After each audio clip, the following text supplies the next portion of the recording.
Hemos dicho que en la antigüedad la obscenidad ritual de las mujeres era descrita con el término aishrología, es decir, hablar vergonzoso. Pero vale la pena preguntarse, ¿vergonzoso para quién? Es importante recordar que nuestro conocimiento respecto de lo que sucedía en estos ritos femeninos lo debemos, en buena medida, a la mirada intrusa, recelosa y en ocasiones escandalizada de los hombres. De hecho, la vergüenza parece ser un atributo derivado de la percepción masculina del comportamiento femenino.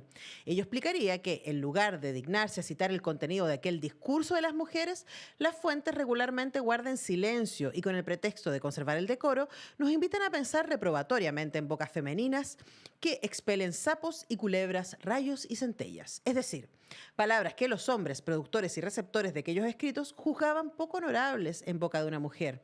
En realidad, lo más probable es que en aquellos ritos secretos el discurso de las mujeres se caracterizara por la falta de vergüenza. Y era aquella desvergüenza lo que avergonzaba a los hombres, quienes la percibían como una afrenta al honor masculino. Mira, ese solo párrafo me da para una tremenda conversación con el autor de este estupendo libro, la humorista de Eleusios, Roberto Suazo, quien es un destacado investigador, licenciado, magíster y doctor en literatura de la Universidad de Chile, ahora doctor en filosofía de la Universidad de Otago de Nueva Zelanda y autor de varios libros. Todos ellos los he leído y lo hemos comentado con él acá en el programa. Víboras, brujas, putas, una historia de la demonización de la mujer desde Eva a la Quintrala y Macho Hembra los creó, una historia de la diversidad de género en el mundo antiguo. Y ahora desde Nueva Zelanda tenemos a Roberto Suazo. ¿Cómo estás, Roberto? Hola Antonella, muchas gracias por invitarme una vez más. Bueno, siempre un placer poder conversar contigo y contarles a nuestros autores, a auditores, que tú eres el autor de este nuevo libro, La humorista de Eleusis, en donde te metes con un tema tremendo que tiene que ver con el control patriarcal de las risas y sonrisas de las mujeres. Es un libro sobre el humor femenino, uno podría pensar, además que está prologado por la gran Natalia Valdebenito, pero es un libro, me parece a mí, sobre el control y el control sobre el relato.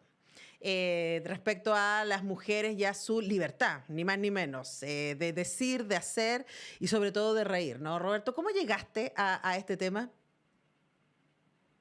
Y bueno, tiene mucho cuento atrás, muchos años, porque la verdad yo, antes incluso de dedicarme a estudiar género, representación de género en literatura y en otras representaciones artísticas, estoy pensando así 20 años atrás, Ujú. y cuando era, digamos, la licenciatura en literatura en la Universidad de Chile, yo me interesé por los géneros cómicos. Me acuerdo que me metí a un seminario de lo cómico y la comedia. Entonces, ya desde entonces estaba como mi interés por la literatura cómica y un poco me interesó pensar lo cómico, bueno, desde lo moderno se ve como lo cómico muy devaluado y eso es Ujú. algo que cualquier persona lo puede percibir. Los actores, las actrices, no se valora tanto el trabajo de los actores cómicos, de los comediantes, de los humoristas, como se valoran los géneros llamados serios, Ujú. lo trágico. El que hace reír, la que hace reír no es tan importante, seria, como hacer llorar. Entonces hay una devaluación histórica. Y sin embargo, la literatura cómica, sobre todo la literatura cómica premoderna, que es a donde me metí después yo, medieval, antigua, es sumamente relevante. Y si uno piensa como en las grandes obras literarias del canon universal, en general son cómicas. El Quijote, Shakespeare, y tantas otras. Pero Podemos, no son leídas en nuestro tiempo como cómicas. claro, no son leídas como cómicas. Uno piensa en Cervantes como un señor muy serio y el Quijote, ¡uy, qué lata! Y un Qué cosa drama. tan, Es un drama tan este señor que clara. se volvió loco de tanto Claro, leer. y tiene de eso también, pero es una obra que es híbrida. Ujú. Lo mismo podemos decir de Shakespeare, que, digamos, era hábil en varios tonos, en lo cómico y en lo serio también. Y bueno, y lo cómico ha estado detrás digamos, de la gran literatura, del gran arte, históricamente hablando. Entonces, bueno, a mí lo que me interesaba de lo cómico eran las relaciones de lo cómico con el poder, porque además siempre está esta relación de tensión entre este tono cómico, el humor, la risa, y el discurso unilateralmente serio de la autoridad. Ujú, La autoridad no sabe reír, dicen por ahí, y claro, uno lo puede ver también en cómo los poderosos en general mantienen un tono grave, un tono bélico, sublime, épico, ujú. podríamos decir, como el tono de la autoridad. Entonces está siempre estas relaciones de tensión, es como yo lo ejemplifico con el bufón medieval. Claro, Lo representaba muy bien Shakespeare en el Rey Lear, por ejemplo. El bufón medieval era ese personaje humilde, con orejas de burro, ridículo, que sin embargo ostentaba un poder singular dentro de la corte, que era el poder de decirle las cosas directamente a la cara al rey. claro. Todo aquello que les daba miedo decirle al rey. Pero tenía Las que grandes hacerlo verdades. con gracia, porque si no, cortaba la cabeza, ¿no? Las libertades que le da la risa, su capacidad, digamos, de manipular la risa y el humor, le permitían acceder al poder y, digamos, negociar un poco los significados con el poder. La pregunta, volviendo ya a este libro, fue, claro, ¿dónde están las bufonas?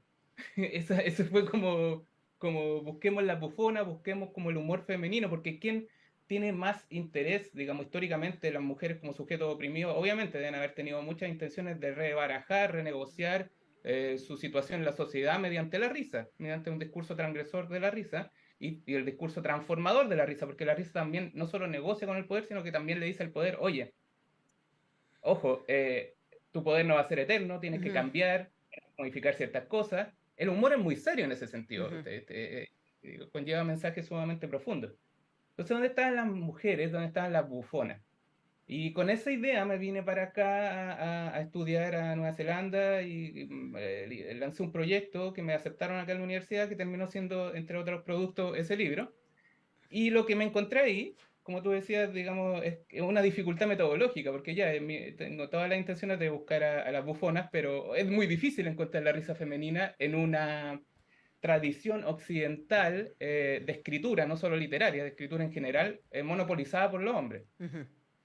Lo que uno encuentra en abundancia, leyendo fuentes antiguas, fuentes medievales, premodernas, sátira misógena, hombres riéndose de mujeres, hay un montón.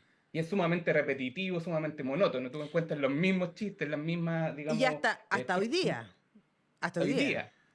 Exacto. Sí, de hecho, hay autores que definen, digamos, esta tradición misógina justamente por su monotonía. Tienen muy poco que decir los misóginos de las mujeres y siempre lo repiten, Ujú. hasta el día de hoy. Bueno, No sé. pero en este libro, que se llama para la humorista de Eleusis,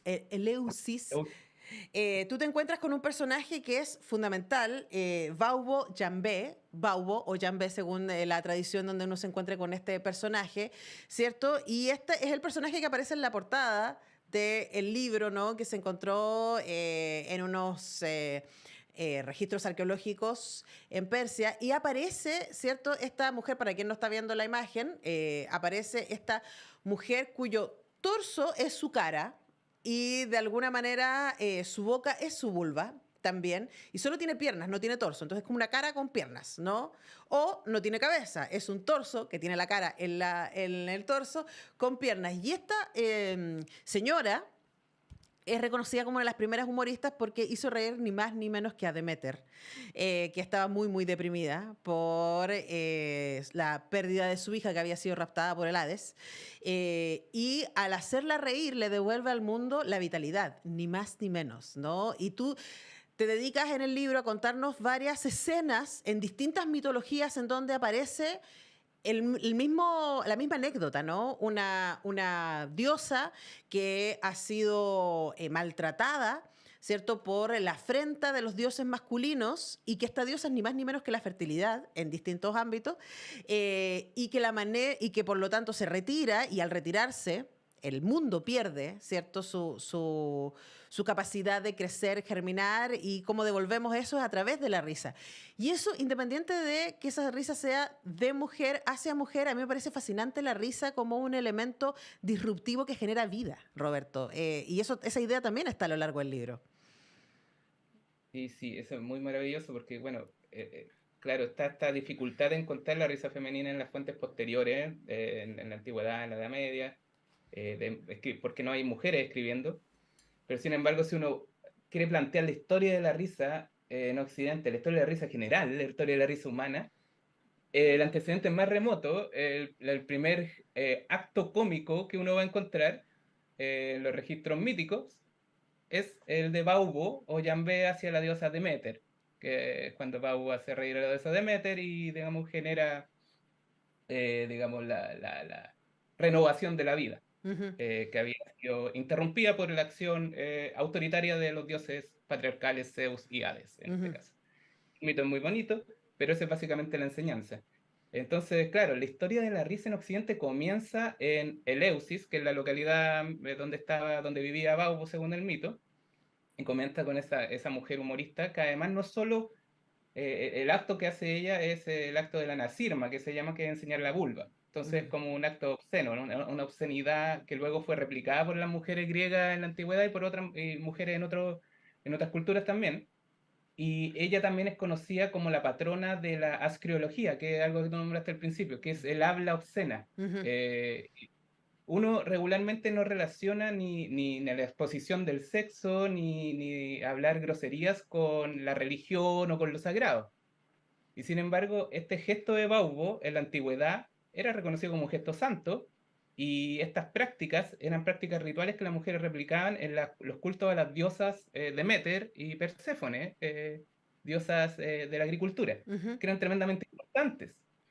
Y las mujeres se reunían en Grecia, eran cultos privados, cultos donde solamente podían asistir las mujeres, se reunían digamos, a ejecutar estos rituales que eran de naturaleza cómica, y sin embargo también comportaban o traían consigo un mensaje sumamente fundamental y profundo, mensajes filosóficos profundos como esta idea de la renovación de la vida, esta idea cíclica de la renovación de la tierra, de la naturaleza, pero también mensajes prácticos. Las mujeres se traspasaban información práctica acerca del manejo de la fertilidad, de la propia fertilidad, conocimiento de hierba anticonceptiva, conocimiento de método abortivo. Estamos hablando de 2000 años atrás, sí. 2500 años atrás.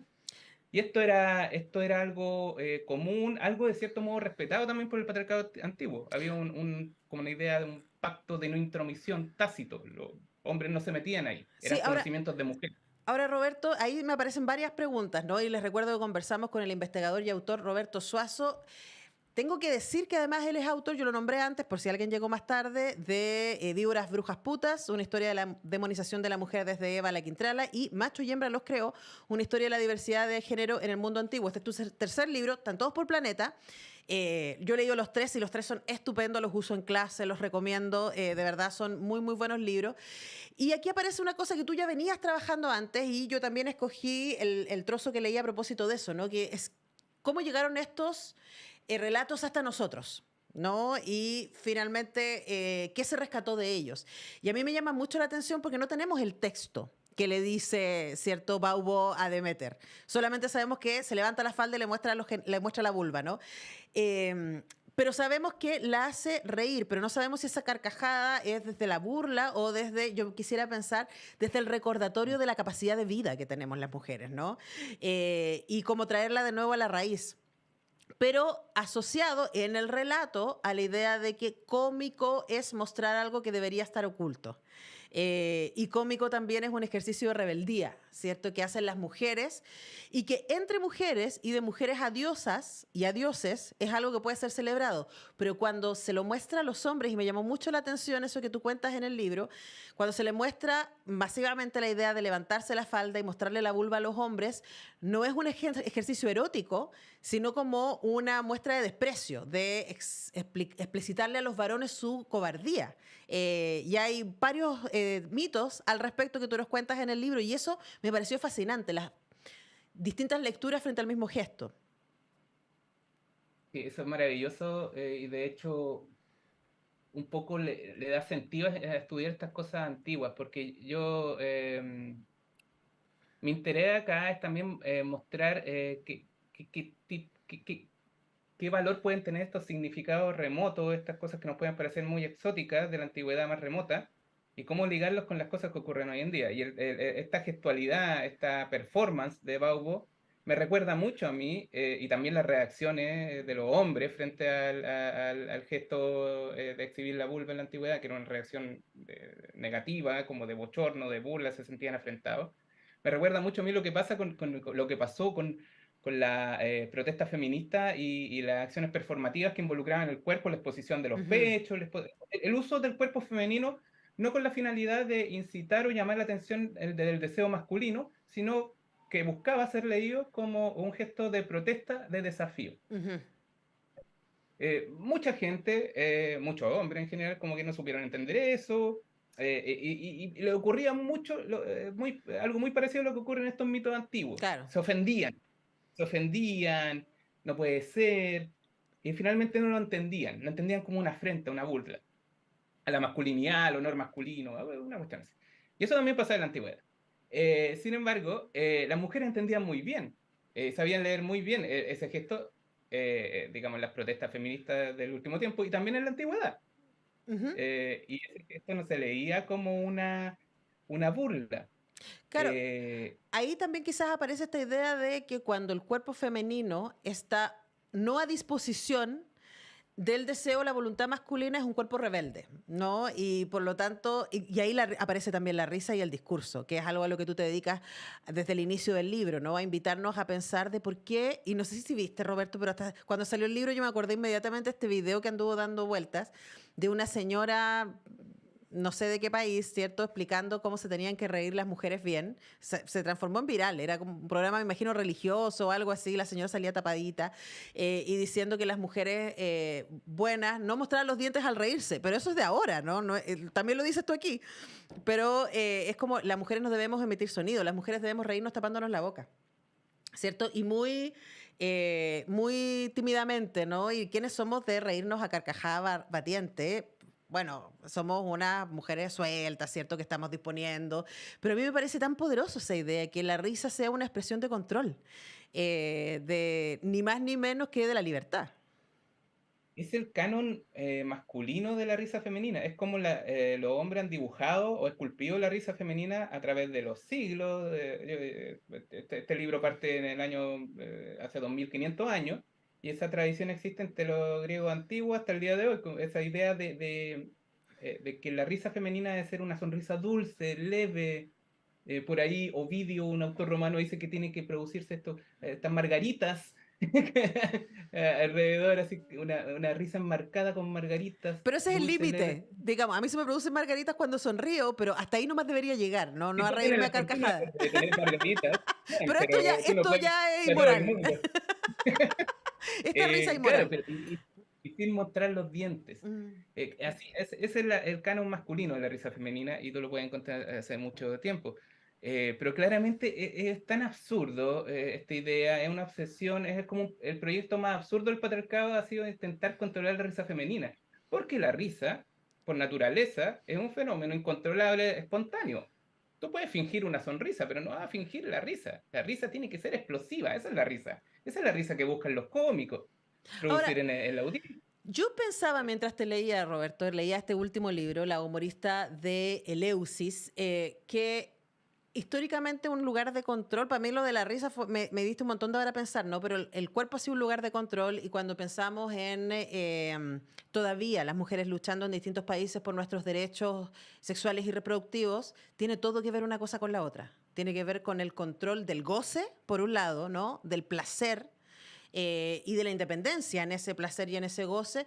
Y también tiene que ver, por supuesto, con la sumisión y la docilidad, como construirlas como características deseables en una mujer, ¿no? Y por supuesto, Hay una correlación sumamente clara, revisando cómo los hombres han representado la risa femenina, una correlación sumamente clara entre risa, movimiento y discurso femenino. Es decir, se controla la risa porque se controla los movimientos femeninos, la gestualidad, pero también el habla. Y estos tres elementos son indicadores de agencia, indicadores de autonomía.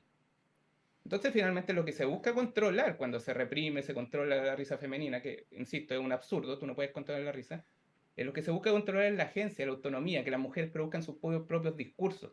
Ujú. su propia comicidad. Y había una incomprensión de los hombres hacia la comicidad, hacia lo que verdaderamente hace reír a las mujeres, porque está mucho este narcisismo patriarcal, esta obsesión de que las mujeres se ríen solo de los hombres. Claro. Es insistente ese tema, esa paranoia patriarcal. Sin embargo, cuando uno explora, por ejemplo, volviendo a Baubo y los rituales antiguos, las mujeres claramente, no digo que no se reían de los hombres, pero la función de la comicidad tenía que ver con temas femeninos. Sí, Y tenía que ver con una función pedagógica, tenía que ver que tenía un mensaje profundo. Obviamente apelaba a los hombres, pero no solo para burlarse de ellos derogatoriamente, digamos, denigrarlos. Había una idea de apelar a la autoridad masculina para cambiar las cosas, claro, renegociar, digamos, claro. los significados, que es mucho más complicado.